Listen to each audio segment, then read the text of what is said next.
Hello, huddlers. I'm excited to introduce you to Alexander Ferguson, the CEO and co-founder of TerraLeap.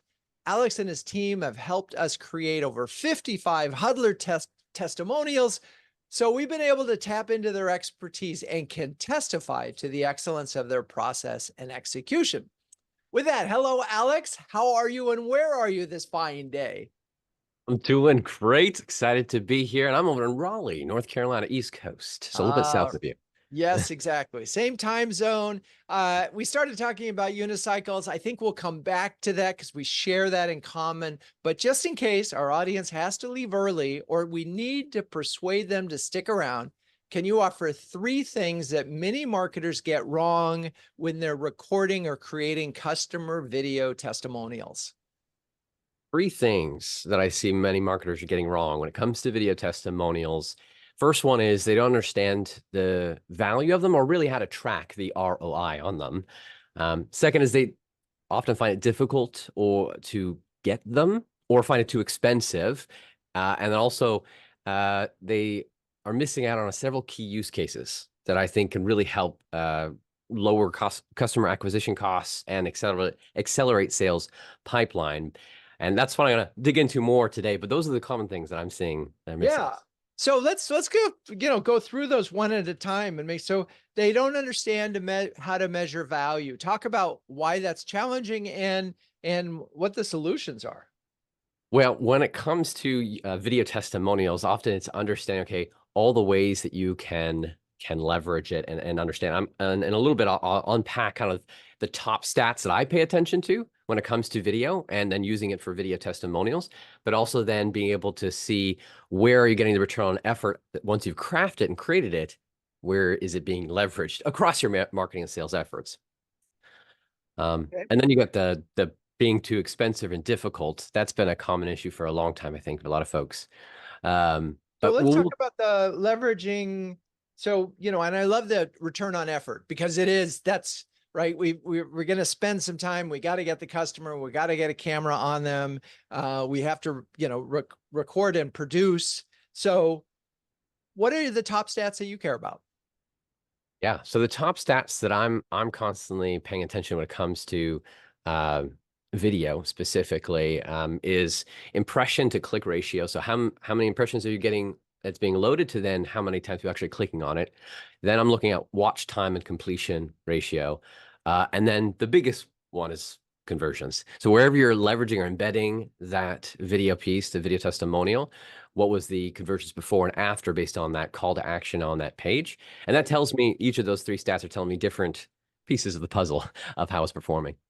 Well, we keep narrowing down and I keep wanting to go deeper. So impressions to clicks. Yeah. So I've got it on the website, but did they actually watch it? Right. hmm So what did they click on it? Okay. That one I get. Watch time and completion rates. That assumes that you have some software that enables you to track that, right? Leveraging video hosting platforms, you're going to be able to see that watch time and completion. That's going to tell you how well the stories are being told, if it's actually captivating and pulling people in to get that conversion in the end.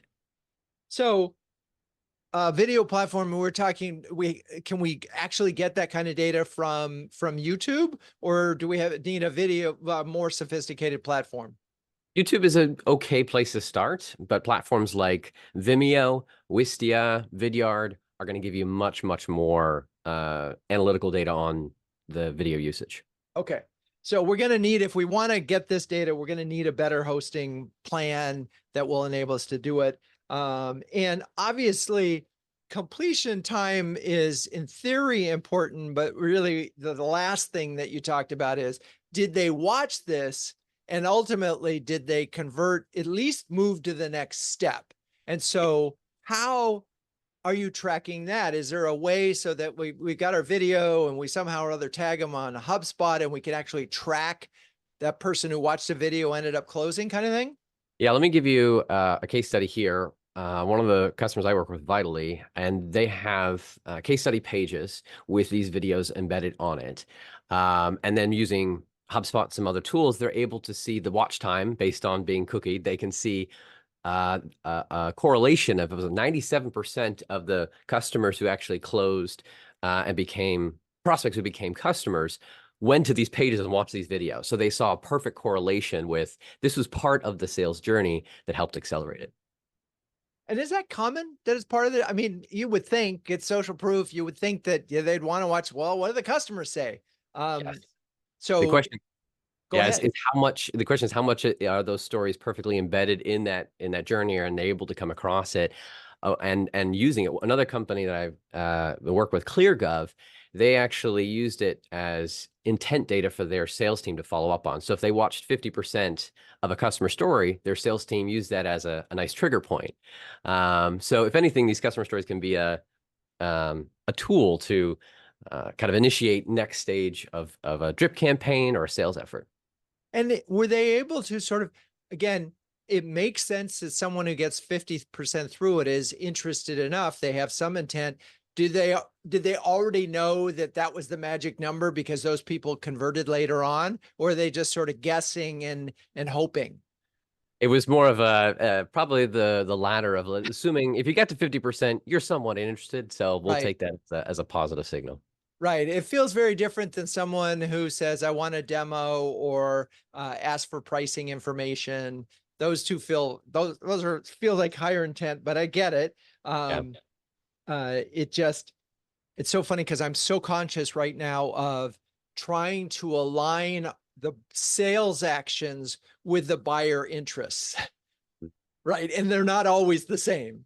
Mm-hmm. And I think a lot of companies actually push it in the wrong way. And because the buyer, in theory, wants to be in control of the journey and isn't asking for a call, isn't waiting for a call unless they say, I want to talk to somebody. So, all right, different topic, different person, different thing. So we're watching for that. And then obviously we're looking for conversions, and one would hope that that would be on that. So going back to earlier, we talked about difficult to get. And obviously in some categories, it's like cybersecurity. No one wants to say, oh, we're using this thing and it's blocked, all that. They just don't want to talk about it. But let's go out of industries where it wouldn't be bad for a customer to talk. How have you found helping your clients getting these testimonials, and what makes it work better? Yeah, there's a lot that we can unpack there, but at the root of it, what I've seen as a shift is the mentality. 4 years ago, something happened, 2020, and Oh people are yeah, that more thing. that small thing. People are more ready than ever to be on video. So if in many cases, it's not being afraid to just make the request. Let's hop on and be able to capture your story, but it depends on the flow of how you do it. And I can unpack that in a little bit, but it's like, don't be afraid of it. That's kind of the first part. It's not, they're not going to be as apprehensive as they used to be. Right. They may even be flattered. They're not worried. So one, they're not worried about being on camera because they're in theory camera ready. They're on it all the time. But and you can't be afraid. But so now we're asking them, and they're sort of thinking, God, do I have to get permission from my boss? Am I the right person? You know, there's some who have no problem. I mean, most like CMOs, for example, are more than willing to hop on a camera and be on video. Whether they all do a testimonial or not is a whole nother thing. So what else is there that the folks listening to this could do to get more customers to be other than delivering a higher quality of product and service, that would get them to do a testimonial? The big one is usually timing. If you're able to capitalize on the maximum goodwill, you know, the moment when they are excited for it and be able to make the request at that moment, then they have a much higher impetus. So it's kind of a basic concept, but how often I miss it, it's like you wait till the very end. You're like, well, now we need some customer stories. Let's go ask them versus having a system in place. Right. It's like they've finally got it up and running, whatever it is. If it's a software they're fully implementing, they've closed, it's working for them. You know, don't wait until the contract's coming up for renewal. Right. Yes, that's too late. That is That is definitely. too late. So it's timing, and people forget about it and don't get around. So it's got to be part of built into your process. It's Yes. almost like your customer service process. Yeah. Okay. And then the last thing you talked about are use cases as Yeah. the thing that they get wrong. Go deeper on that. Oh gosh, I definitely have a lot, and we can dig into it more. But I found there's really 7 major use cases that you're have an opportunity to leverage these customer stories. And it's interesting. I heard a stat recently that 70% of content produced specifically for sales teams goes unused. And so it's like we create these great stories, but often they're collecting digital dust on the back corners of our website, and they're not leveraged across the rest of our campaigns. Now, I'm not saying that video testimonial, like in the video format, is the answer for everything, but I'm looking at social proof in their story of being able to repurpose it. So what I'd really love to unpack is like, hey, why do I say video? Like I'm such a bullish on video because Right. that can lead us into all the different ways we can use it. Please. So, I mean, there's 4 major types of social proof that I see. We've got your written, simple quotes, written case studies. They're great, been around for ages. You have your image types of testimonies, so taking the text and putting alongside their photo or other graphic material of the product. You have live testimonials. So at a conference, be able to pull your customer on stage or do as a customer reference, be able to ask them to get on a call. And then you have video. Each one of them have their merits, but that's kind of actually in the sliding scale. I would say live is the best. Nothing beats actually showing one customer talking to another one, having that in-person communication, that authentic, but it doesn't scale.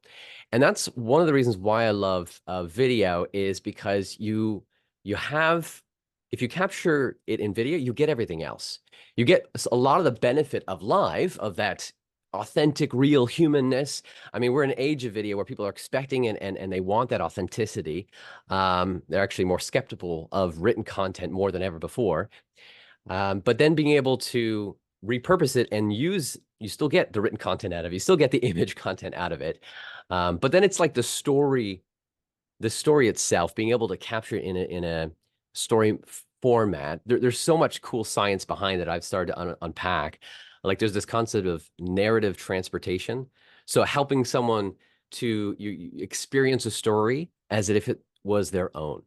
So often we'll read stories or watch movies, read books, and you feel like you are the character when you see it. And you're able to create that with these customer stories as they see themselves in the shoe of that potential prospect. Say, yes, I imagine myself, really evoking a lot more stronger emotions and a lot persuasive argument there. And then it pulls into that emotional resonance where just data and facts, very important. But if you can tie it in as well, there's really some fascinating studies done on how the brain's reliance on emotional markers really play a key role in streamlining complex decision-making processes.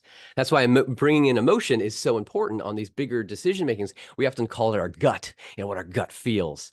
But these stories help actually use that cognitive bias in that decision-making process. And then you got memory recall, of course. Video, it really plays a lot more multiple sensory emotions. So pulling in, allowing a higher chance that it'll stay in the long-term memory. They'll remember your brand and a positive reference. So that's a lot, both the science Yes. behind it. Right. No, but But, I get it. I'm going to recap yeah. just for a second. Yeah. Video, good. Live, better.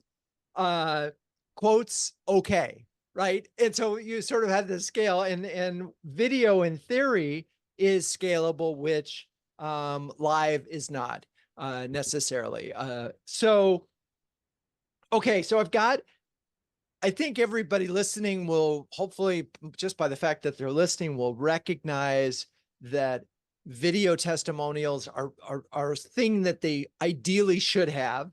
They're probably thinking about the cost and the mechanics and the logistics and as you said very early on, the energy that it takes to do it, the return on effort.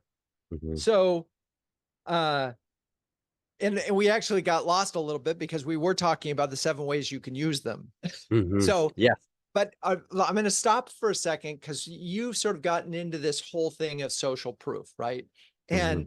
And why that's so important. So I'm about to buy your product. I'm trying to eliminate risk, part Mhm. one. So if I see a big customer who I admire and know and recognize, and they say, yeah, I'm working with Alex at Terraleap, and their guys are fantastic. That takes risk off the table. Yes. right? Yes. And That peer validation plays such a huge role in reducing that perceived risk. and then if it happens to be a testimonial in my industry with the same problem, it even makes me more comfortable, right? Because, oh my gosh, they're in construction like we are, and they have the same challenge that we do. Oh my God, I know, and so uh all of that. But we wanted to talk. So we got social proof covered. I don't think we need to sort of sell that. No. But If so anything, is go ahead. realizing that if you get video, if you start with video, as far as social proof, you'll still get the rest of the social proof. That's why I always advise. It's like everyone understands the need for social proof, but everyone says, "Well, should I do video?" Well, yes, start with video, and then you're able to get all the rest of the content. It's a kind of a good starting point. Right. I mean, you could even do audio testimonials. I mean, there's all sorts of different things that you can do once you have the video. So Yeah, we're going to start with video. yeah. But I then want to go. actually getting it. What's that? But then actually getting them is still the challenge of how do you nurture a customer and get them to say, sure, we do it. We touched on that briefly. Right. Should we Uh, go into detail on that? Is there more thoughts? well, I have one kind of the way I look at it of a suggestion to look at is a visual here, as a kind of Okay. a framework that I can pull up. It's looking, okay, how much is it embedded in your overall customer journey process? I mean, ideally, it's already in your contracts that, or people are signing up. They say, yes, I already know that I'm going to share. It doesn't have to be too much. I mean, our own ones are when we've completed and you're happy, we'll capture a story. You'll be able to review it and approve it. Mentioning again during onboarding. I mean, saying, hey, we already know this is going to be great. Your customer service is saying this is going to be what we're gonna follow back up with you to be able to capture your story. And then the big one is on a review call for your sales team or customer service. If you're a high volume business sending out surveys, NPS surveys, or if you're a low volume, high touch, getting on a review call, asking them there live is crucial. Most of the time, though, folks are like, all right, we need customer stories now as kind of a last advocacy step. Send out an email. Let's find some people. But it's if you're embedding it into your customer journey like this, then you're going to dramatically increase the likelihood you're going to get customer stories coming through regularly. It's funny in the I remember a number of customers who struggled to get testimonials to the point that they baked into a discount into their contract. Hmm. You'll achieve a discount of whatever 3 to 10% if you agree to do a testimonial. It's a strategy that works really well. That's the type of incentive that can make people say, yeah, sure. And I mean, these are valuable assets to help convert more. So you just have to kind of see the trade-off Right. there. Now, obviously, the NPS and that thing is you don't want a testimonial from an unhappy Yeah. customer, but it does beg a question that's so interesting, and I don't know how you balance this. We all, when we look at Amazon reviews, if we don't see a negative review, we know the deck is stacked. There's got to be something, and having a negative review actually adds credibility on third-party sites. It really does help. But nobody's going to record a negative testimonial for their website. So I guess you never get that balance. It's always going to be suspect because these are yours, right? Ideally, when you're doing capturing this customer story, and the way we do it is you find out what their initial hesitations or objections were, and you embed that as part of the story. So people can say, oh, I had that same concern or issue. And then they can share how, well, it wasn't too much of a concern. So it brings a little bit more reality to it. But no, it won't be. You're not going to be posting 3-star reviews from these These types of. guys sucked. I hated everything about it. Don't Yeah. work with them if it's the last thing you're probably not going to put that on your website. Yeah. And most people don't want to be recorded saying negative things. They probably do it on their own somewhere else. So, Yeah. all right, we were going to go back to some process things that that came up earlier. So as we do that, and I'm trying to find the use cases. Let's go to use cases. Yes. So there's a lot of powerful use cases for being able to use video testimonials on. The biggest one is sales enablement. I think it's a great, easy place to begin. Where I really highly recommend is have a customer stories showroom. That's kind of the nickname or the nomenclature I've given it. Basically, a digital repository of all your stories that sales and marketing can search through and filter by industry, by company size, problems experienced, results achieved. Basically, you're equipping the team, both marketing and sales, to have the right context of here's a quote, here's a story, be able to pull it. And it could be as simple as a spreadsheet where you're pulling down all the stories, the videos, the short quotes, and being able to then uh, make sure you get the right story, the right person, as you build out that library. So that's what I'd recommend is a great use case for sales enablement, is to have that showroom and then use it in drip campaigns and follow-ups to prep calls, to send it to decision makers, to bypass gatekeepers. It's a powerful tool then once you have those stories. Okay, so I it totally makes sense if you have a lot of testimonials in a library of some kind that is accessible and sortable. And I'm imagining if you're a larger company and you have a content management system, then it's easy to search and tag these Yep. things. I also believe, but I could be completely wrong, that you could somehow or other tag them in a HubSpot as well. So again, if we think about this as we have a customer's expressed interest in some level, we know their vertical market, you have a testimonial for their vertical market, and they're doing, let's say they're in the middle somewhere of the fun of their journey. Just, your AE pops them a line and say, hey, thought you'd appreciate this video from a customer in your industry. Hmm. That's like really good. But what you're saying is salespeople don't do that. And I'm just wondering uh the tools that are needed to make this easier for them. I mean, I guess imagine at some point this all gets automated. Ideally, but so often I see it gets missed, and that's why I often I bring it up, is because it's like that last final hurdle just to make sure they have the proper context to go with it. Plays a huge role. But then that's one element is sales enablement of the many Okay. different use cases. I can go through all Let's seven. go through, give me a couple of them and we'll sort of Well, yeah. beat them up. So, so another one is website for sure. That's a common one. It makes sure for website conversions.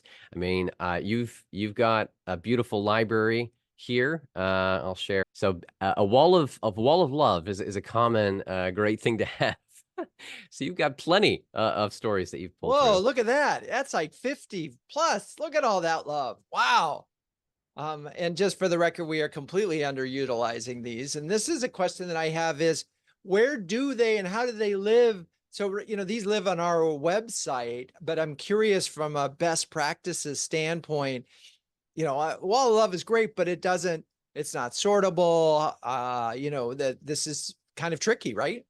Yes. So ideally, you'd have some functionality. So Vitally, one of our customers I mentioned earlier, they're able to sort by industry, model, roles, etc. And then you're able to quickly find and click on a story and be able to watch the video content, the story behind it, and then be able to see the case study connected to it.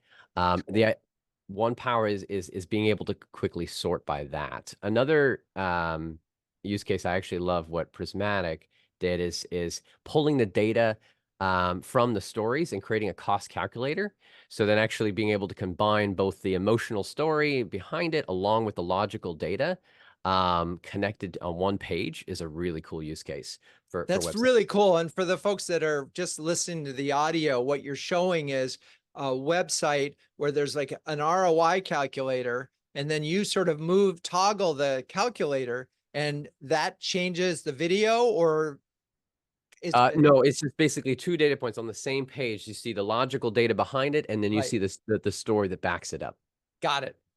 And so again, there we go. We got the logic and the rational. And so the emotional part of video is important, but keep going on the use cases because this is great. Yeah, absolutely. So website conversions is a massive one. Another one will be definitely email campaigns. And there's a couple ways that you can look at that. One could be as far as for sales, how they're leveraging it for drip campaigns and newsletters. Those would be the top ones. A lot of when you're looking at using it there, it's making sure you have a nice still image that captivates and makes them want to click on it. GIFs are even better if you had those, along with like a short, brief text to go with it. And there's value in having the video testimonial, people even knowing that it exists, Right. just when they see it and they can understand before they click on it. But email is a big one. I know for one of our customers, CLD, they every once in a while change their newsletter to focus on one particular customer. So they'll use that chance to unpack the story behind it. And they saw on when they used a customer story, they saw a 500% increase in engagement because we were like, oh, this is a peer. They're interested in how they're being leveraged. So it's like, again, when the story is relevant to your that exact market, then you can really get a lot higher engagement than some more corporate opportunities. So on the email, and that makes sense. Obviously, it's generally relevance wins, right? It's why Instagram ads are so effective because they know who we are and they go, oh, look, Drew likes penguins, so we're going to show Drew penguins. And it's amazing how that relevance keeps you there and makes you interested. But you mentioned animated GIFs are better than a still image of the video. I mean, animated GIFs are so easy to create. Why wouldn't everybody do it? Another step. Ideally, you're leveraging tools that can just automate some of that Right. process. Right. But if you had a choice between the two, definitely choose the GIF. Right. I mean, and one of my favorite parts of Loom, when you're creating those sort of personal videos that are sort of just, hey, hi, they automatically create Yep, a GIF, which is great. exactly. It's usually like, hey, something Yes, yes, almost slightly annoying. But yeah. And the reason we're not embedding the video in it is just too damn big. It won't go through. And, right, we can't embed. Okay. correct. And embed. All right. So we've got email, we've got newsletter. What are the other use cases? Other big two ones are ads and social media, for sure. So for to do it well, there's a couple things you want to keep in mind on if you're going to use video testimonials and either ads or social media.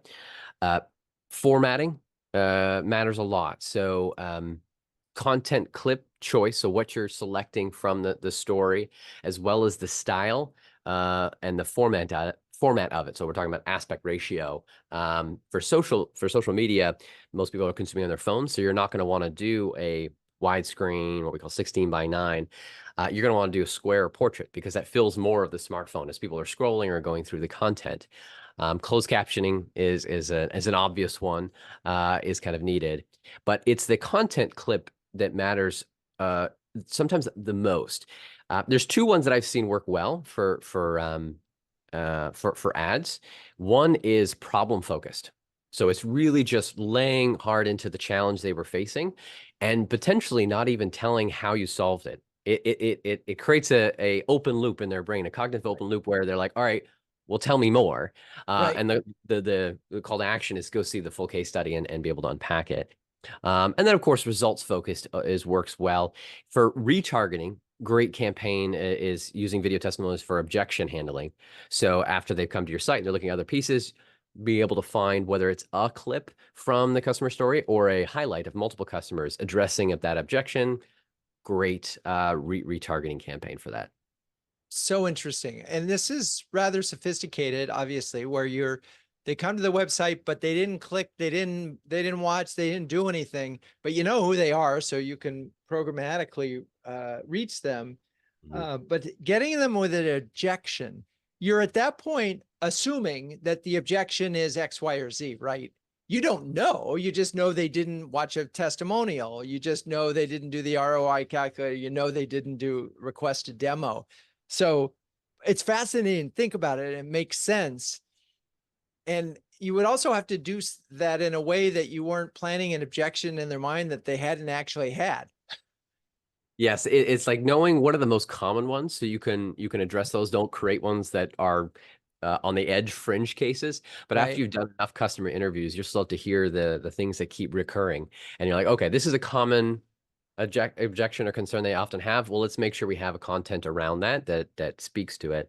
And the power of like a lot of social platforms, whether it's LinkedIn or and a Meta or YouTube, is creating video funnels. So being able for people that watch the top of the first video, you can retarget them based on whether they 50 or 75% viewing, and then they can continue to watch more of the different videos that get to address those objections or show the results. So I seem to recall we're not doing any LinkedIn advertising at this point, but we did for several years. And I seem to recall that we struggled to make the testimonials actually work for us. And part of it was, I think, on a LinkedIn platform, the first 6 seconds or so, it's everything, right? Mm. Whether that, and the testimonials are hard to structure in a way that in 6 seconds you get that thing. So I'm assuming that may have been the reason. I don't know. But it is a tricky environment to use those testimonials. I mean, what are the things, if you're going to use it as ads, what do we need to know about? The big one there is definitely the content choice that you're selecting from it and what you're working from. I always, our mindset is doing customer interviews where you have about 20, 30 minutes of customer content you're able to pull from. And ideally, when you're doing it, you're having them say it in a couple different ways. So you have a lot to choose from. But the headline, ideally, you're putting a headline on the video itself that grabs their attention. So it stops them from scrolling. You don't expect them to start watching the video. There's a statement that pulls them in, and then you have in the video itself that unpacks it a little bit further. And ideally, these are 30-second videos. They're not long, Right. but they're targeted to that problem or the objection they were facing. Yeah, and then I'm thinking about your vertical formatting, and I'm like if this were our format that we had, we'd have a tough time. We'd narrow it in. Yes. All right, Yeah. so it can work with ads. The good news is, like, if you're testing these things on LinkedIn, you can test it versus control. You can keep testing it in various ways until you figure out which one is driving not just click-throughs, but actual back-end conversions. And in theory, LinkedIn favors videos versus other types of content because they're competing with places that have lots and lots of video. It's funny, I'm not finding necessarily that videos outperform written content. LinkedIn is not performing video as much. I would say Meta and YouTube are definitely Oh yeah. the higher video platforms if you're going to post content there. But what it is the hooks matter more than ever before because people are scrolling. Yeah.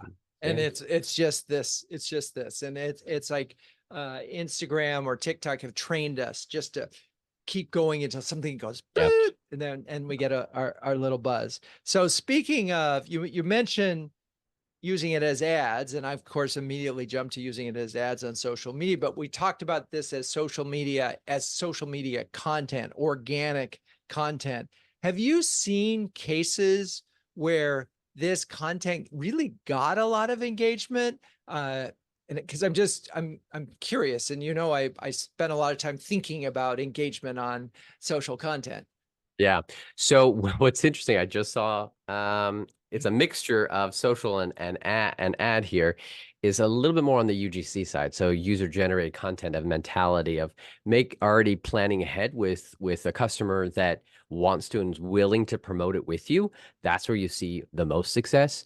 I just saw this post from her name is Stephanie Newsey, and QuickBooks. She did a testimonial for QuickBooks. And on LinkedIn, you can do thought leadership ads. So she posted it to her profile, but then they boosted it effectively to their target demographic. And it's quite impressive, the engagement on this particular ad. And so I'm seeing this as the UGC testimonial mindset is probably the best performing ones right now. Right. Well, there's a couple factors in there. One, it was initially posted by an individual. That's part one, right? And that's essential. And this is where it gets really tricky because you don't want the company posting the testimonial and being the source because you're just not getting, people don't engage with companies, with rare exception. I mean, Red Bull can do it, but they have incredible content, right? Okay. So we're individuals sharing video testimonials. We're coordinating with the customer so that they can do it. If they're boosting it, they can do it. We've also seen just where you just go and share it directly with a bunch of people that you think will be interested in it. I mean, and like in LinkedIn, that's really easy. If they're your first contacts, you can just say, hey, thought you might enjoy this. And you can send it to 50 to 100 people at a time. I would say sales follow up, like one-to-one communications is still probably one of the best use cases of these stories. Being able to send to it, it's powerful. one of the best use cases for sure. Okay. All right. Well, I think that's all the use cases, right? I mean, it's a lot. And we've talked. Yes, that's plenty. There's more, but we can stop Well, there. and I mean, I think that's really important because this goes back to, where's the ROI on this, or return on effort, ROE? And Mhm. when you see that you record one testimonial and there's 7 or 8 places and ways that you can use it, you start to say, wow, Mhm. that's incredible. So there's tremendous value. And I know that our team is thinking about, okay, are we using all those use cases right now, right? Because we've got the testimonials, but are we using them all? And I'm sure listeners and watchers are thinking the same thing. So interestingly, we had Sahil Patel of Spiralize on recently. I think you may have seen it or whatever, but he said that video can deplete user attention, Yeah. which I thought was a really interesting thing. It's like you're only going to get a certain amount of time if they're watching a video and doing instead of something else. Is that the best use of your time? I guess. And again, he's in the A/B page optimization. So he's necessarily saying don't put a video on the landing page necessarily. So I talked to him in depth about this. Okay, good. Please.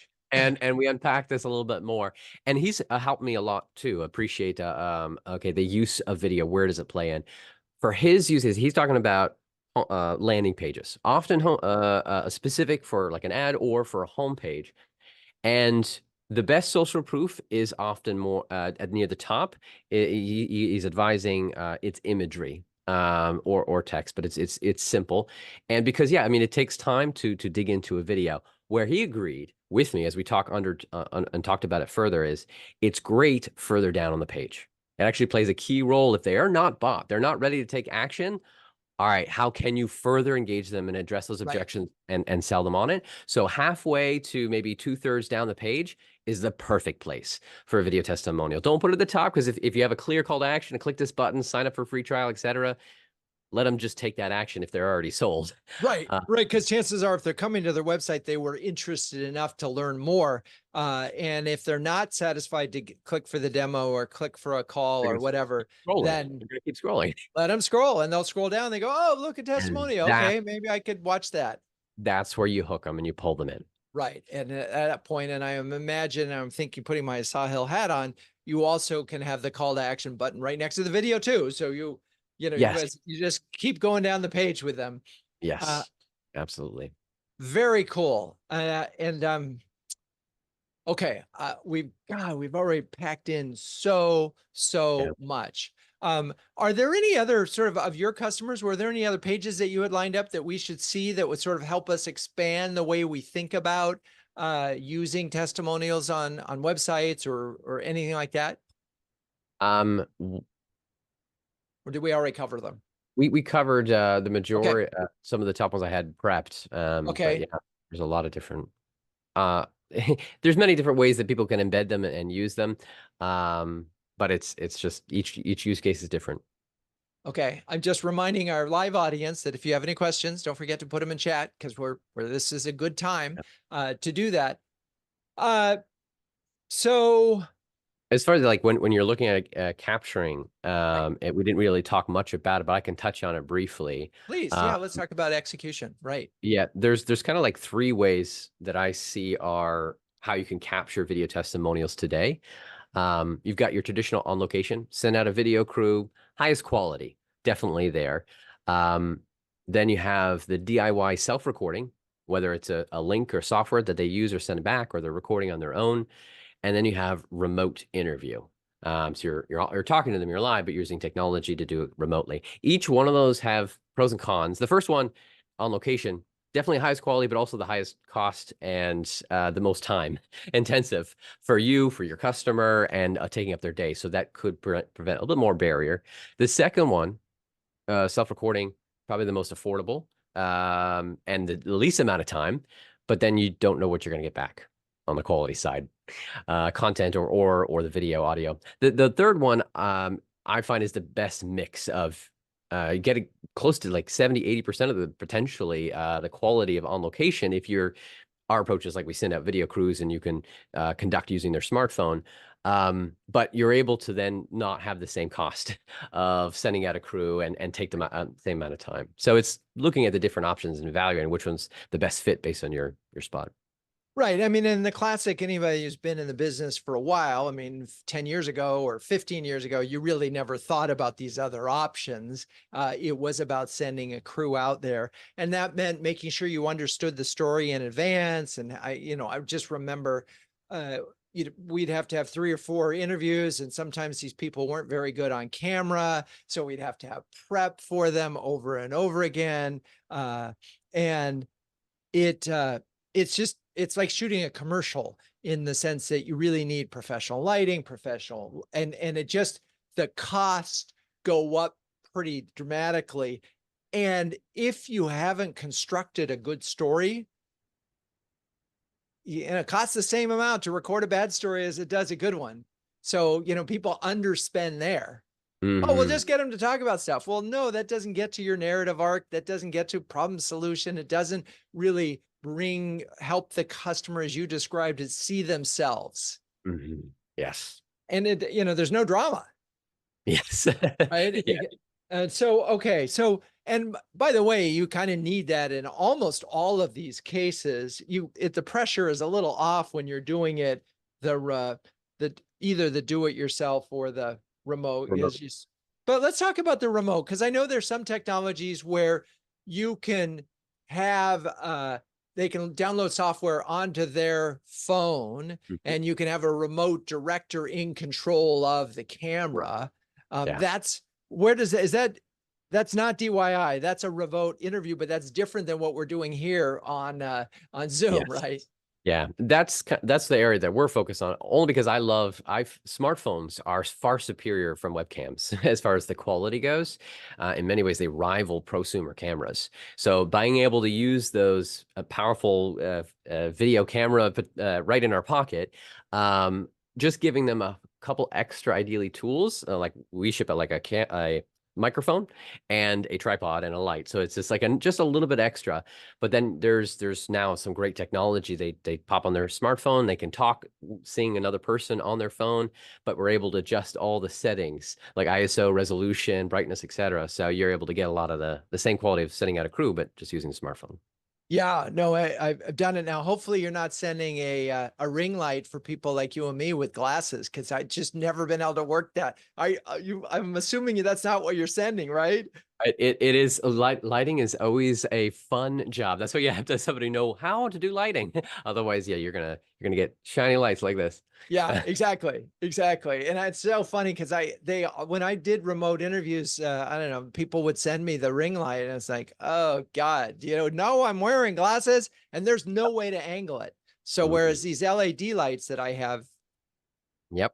right, no problem. Okay. Yeah. And lighting does matter and sound does matter. I think these external webcams like this Logitech 4K camera is pretty damn good. Yeah, the external ones definitely improve dramatically, the integrated embedded ones that are most yeah, no. So, but I think the key thing here is you're putting software on the phone that is allowing you to control all the things that you want to control, so you have maximum quality, but but that person is at a desk or wherever they want to be. What you don't get in that, and you often see in these videos, is the cutaway shot of the office, the cutaway shot of people in the conference room. Those little things that you always see in 60 Minutes reports when they're visiting an office. The ambient, and so you're limited to talking head, basically, right? Not necessarily. Then you just have to leverage other types of assets. Ideally, it's product footage, it's other visuals you can edit in later, but not the let me pretend to pick up the phone and talk to someone. In some ways, I don't know if that content performs like it used to. People know what you're doing. They actually prefer the more lo-fi, approachable content today. Okay. What about AI generated video to fill in? Have you any experience or any of the folks because it's coming along so fast. Well, there's a couple of ways when you look at AI is like, what is it doing? I mean, one tool could be if you need to find stock footage. Right. while they're talking about key things, that could be a great use for today to like quickly identify and source and pull it in. And you could even use it to create more theoretical concepts, more imagery, and of like, all right, I'm Right. feeling this pain and do it. But as far as like beyond that, I don't know if there's a whole lot of other use cases for AI in video just yet. Yeah, I have one for you, which is um, you could probably create a simulated version of what you're planning to shoot and have it, you give it the script, you give it the challenge, you give it the storyline, it creates this video for you, and then you can see what it's missing. Why isn't it working? Mhm. I believe you could probably create these as tests. You effectively, yeah, creating a storyboard and pre-created version of it. It is great if you need to put a lot of time in it. I'm more of a fan of the interview approach, so you like pulling out content. But if you want to go the scripted approach, that could be a powerful way Yeah, no, to I agree with you that scripted is yeah, not as good. yeah. But you still have some idea of the story you're telling. Anyway, I'm not going to push that. I bet it's going to happen pretty quickly. I bet it's going to have an impact Yeah. because it's happening an impact on everything else. Uh, okay.